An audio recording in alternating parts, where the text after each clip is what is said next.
Hi guys, so for Wednesday's activity, we're going to be using the same 6 terms we used for Tuesday. They will also be found in the assignment Dropbox, just in case you guys forget them. They're going to be in each assignment post for this entire week, so that way you guys know what 6 terms we are using.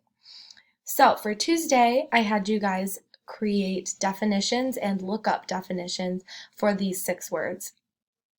Today, you're going to create a paragraph using those 6 words in it. So this can either be 6 separate paragraphs, each one containing only one of the words, or it can be one larger paragraph containing all 6 words in that one paragraph. Whichever way you choose to do it, it's up to you. If you do one paragraph per word, it can be kind of a shorter paragraph, 3 to 5 sentences. If you do one paragraph with all 6 words in it, you're going to want to kind of make it longer. So one thing to make sure you are remembering when you're making these paragraphs, you want to make sure you're using the term in an actually useful and understandable way.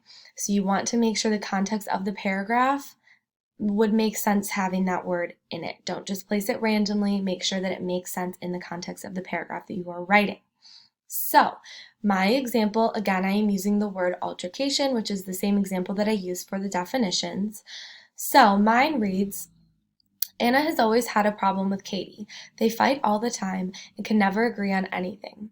Because they are always fighting, Anna did not think twice about the altercation they had Monday. Their fight was nothing new.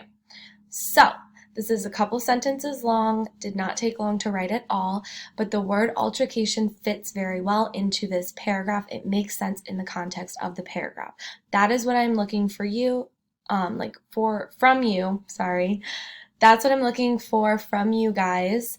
It does not have to be in context of To Kill a Mockingbird, but it does have to be in your own words, and make sure the definitions are in it, either in their own separate paragraphs or all in one paragraph. But the paragraph needs to make sense. The word has to make sense being in the paragraph.